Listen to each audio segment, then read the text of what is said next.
नमस्कार, मैं मुस्कान सिंह आज आप लोगों को एक सच्ची घटना सुनाने जा रही हूँ। यह सच्ची घटना है उत्तर प्रदेश की राजधानी लखनऊ। तारीख 8 दिसंबर सन 2025। समय लगभग 9 बज रहा था। तभी एक कॉल आता है क्राइम रूम 112 नंबर पर। उसमें एक महिला बोलती है और वो कहती है, सर मैंने घर में मर्डर कर दिया है और मेरे घर में एक लाश पड़ी हुई थी। परंतु होता क्या है, अक्सर ऐसे झूठे कॉल क्राइम रूम 112 नंबर पर आते रहते हैं तो लोग गंभीरता से नहीं लेते हैं। उन्हें लगता है शायद कोई मजाक कर रहा है, इसलिए वो इतनी गंभीरता से नहीं लेते। परंतु जब बार बार आता है, बार बार वो महिला एक ही शब्द कहती है कि हमारे घर में लाश पड़ी हुई है, तो पुलिस इतनी शुरुआत में गंभीरता से नहीं लेती है। तो वहीं पास के एक जो उस गांव का प्रधान था उसको पुलिस फ़ोन करती है और बोलती है कि आप यहाँ पर चले जाइए। डीवीडी थाने से सूचना दी जाती है। सालारगंज में एक शिवम सिटी है जो कि अयोध्या रोड पर है। वहाँ के प्रधान जाते हैं जिनका नाम होता है मनोहर लाल। मनोहर लाल वहाँ जाते हैं और जाने के बाद कुंडी खटखटाते हैं और पूछते हैं, क्या आपने कॉल किया था 112 नंबर पे और मुझे थाने से यहाँ से भेजा गया है? तो वो महिला बोलती, जी हाँ मैंने ही किया था। तो बोलते, आपने ऐसे ऐसे बोला था? आज बोले चलिए अंदर देखिए। जब वो प्रधान वहाँ पर जाता है, वहाँ पे पड़ी होती है एक लाश। वो लाश को देख के उसके हक्के बक्के उड़ जाते हैं। वो सोच में पड़ जाता है। वो तुरंत वहाँ पर आके और वहाँ के थानेदार राम सिंह को फ़ोन करता है और कहता है, सर यहाँ पर ऐसा जैसा जैसा आपने बोला था यहाँ पर हुआ है और यहाँ पर लाश पड़ी होती है।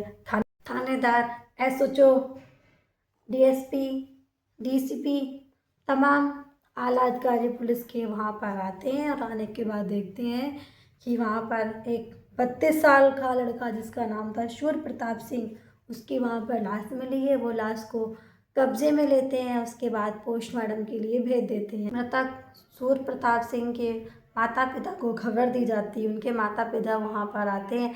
मृतक के पिता का नाम है नरेंद्र कुमार और माता का नाम है उषा देवी। जैसे ही वो वहाँ पर आते हैं और अपने बच्चे की लाश देखते हैं, पुलिस स्टेशन में रो रो के बुरा हाल हो जाता है और उसके माँ बाप बोलते हैं कि अभी 2 दिन पहले हम एक शादी समारोह में मिले थे और हमें तो उसकी जो माँ होती है वो ज़्यादा तेज तेज से चीख चीख के रोती है कि हाय, हमें तो अपने बच्चे को दूल्हा बनता हुआ देखना था, उसका घर बसाना था और ये क्या हो गया। क्योंकि उसकी इकलौती संतान थी, इकलौता बेटा था, 3 बेटियां थी जो उनकी शादी पहले से हो गई थी। फिर उनके पिता थाने में रिपोर्ट दर्ज करवाते हैं, प्रार्थना पत्र देते हैं और कहते हैं, मुझे इस रत्ना और रत्ना की दोनों बेटियों पर शक है कि इन्होंने मेरे बेटे की हत्या की है। क्योंकि जिस मकान में वो रह रहा था वो मेरे बेटे का मकान है और इस मकान की लगभग कीमत आज के टाइम में 50 से 55 लाख के बीच में है। तो ये मकान कब्जाने के लिए मेरे बेटे की हत्या की है इन्होंने। पुलिस प्रार्थना पत्र के हिसाब से जांच करती है और रत्ना को और उनकी बेटियों को पास बिठाती है और पूछती है आखिर ये कैसे और क्यों हुआ।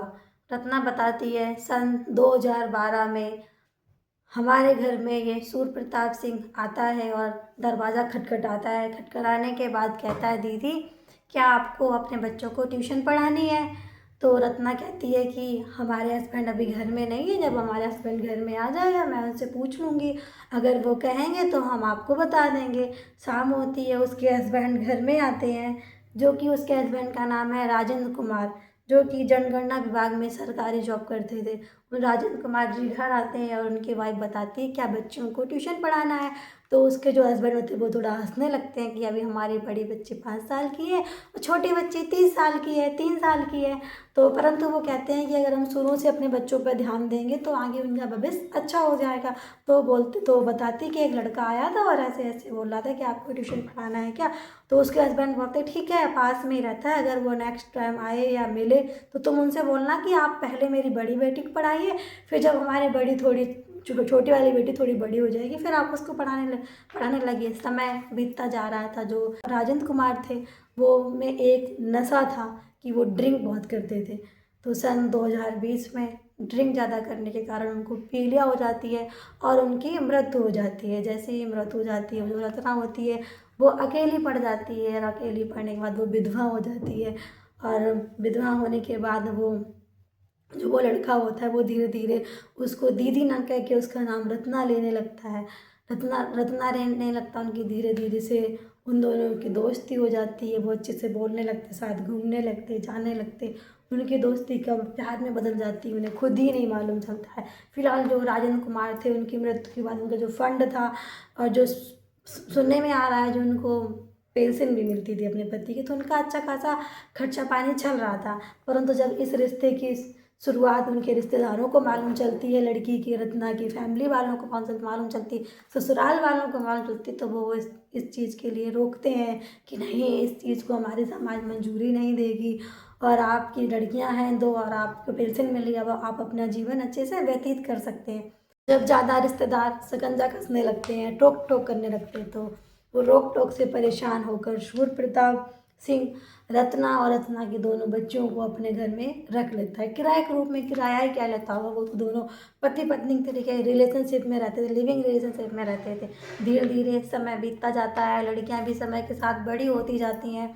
उसके बाद क्या होता है कि वो जो लड़का होता है वो पूरा ध्यान रखता है बड़ी वाली बेटी कहाँ जा रही है, किससे मिलने जा रही है, फ़ोन चला रही है, फ़ोन में क्या कर रही है, किससे चैटिंग कर रही है, क्या कर रही है। वो पूरी अच्छी तरीके से ध्यान रखती थी। तो उसको भी लगता था, जो उसकी वाइफ मतलब पत्नी रत्ना थी, कि एक फादर के तरीके, पिता के तरीके मेरे बच्चियों का ध्यान रख रहा है। परंतु रत्ना को ये नहीं मालूम था कि जब उस व्यक्ति को, सूर्य प्रताप सिंह को मौका मिलता था, जब वो उसे गंदे तरीके से टच करता था, उसे बैड टच करता था, उसकी बॉडी को गंदी तरीके से छूता है।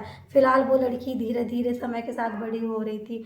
फिर उस लड़की ने अपनी माँ को बताई कि मम्मा ऐसी ऐसी बात है यार, आप ऐसे होते हैं कि मुझे गलत तरीके से टच करता है, मारता पीटता है। तारीख 7 दिसंबर सन 2025, समय लगभग रात का 11 बज रहा था। वो लड़की फ़ोन चला रही होती है। रत्ना की बड़ी बेटी और शूर प्रताप सिंह वर्मा वहाँ पर जाता है। जाने के बाद उसका फ़ोन छीन लेता है। फ़ोन छीनने के बाद उसमें एक लड़के की फोटो होती है।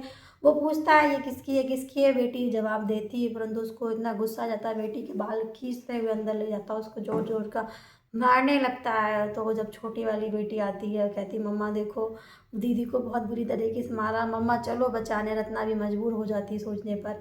परंतु जब वो मार रहा था, चीखने चिल्लाने की आवाज़ें तेज तेज से गूंज रही, तो उस मोहल्ले में कोई कोई कुछ नहीं कहता है, क्योंकि उस घर में आए दिन चीखने चिल्लाने की आवाज़ें आती थी। परंतु इस बार माँ को गुस्सा आ जाता है और माँ किचन से चाकू लेके आती है और गेट खटखटाती है, गेट खोलो। बहुत बार रिक्वेस्ट करने के बाद वो गेट खोलता है। गेट खोलने के बाद रचना अपने बेटों को इशारा कर लेती है कि इसको दबोच लो। दोनों बेटियां दबोच लेती हैं। रचना चाकू से बार बार उसके बॉडी पर घाव करती है, छेद डालती है, जब तक कि उसके प्राण ना निकल जाए। जब वो मर जाता है तो दोनों बेटियां और माँ सोचने पर मजबूर हो जाती हैं कि अब क्या करें, ये तो मर गया। वो बगल वाले रूम में जाती हैं, बैठती हैं, सोचती हैं क्या करूं। लगभग 10 से 11 घंटे बीत जाते हैं। सुबह हो जाती है, सुबह का 9 बज जाता है। 8 तारीख सन 2025 को वो 112 नंबर पे फ़ोन करती है और बताती है सर ऐसा ऐसा हो गया है। पुलिस आती है, पोस्टमार्टम कर लेती है। फिलहाल जो शूर प्रताप सिंह थे वो एक पेशे से इंजीनियर थे और वो कहते नहीं है कि आप जब पाप का घड़ा भरने वाला होता, उनका पाप का घड़ा भर चुका था। दोस्तों, इस पूरे घटनाक्रम को सुनाने का मेरा उद्देश्य किसी को परेशान करना नहीं था, ना ही किसी की भावनाओं को ठेस पहुंचाना था, बल्कि आप लोगों को जागरूक करना था, सतर्क करना था, ताकि आप लोग सुरक्षित रहें, सेफ रहें। मिलते हैं एक और सच्ची घटना के साथ, जब तक के लिए नमस्कार।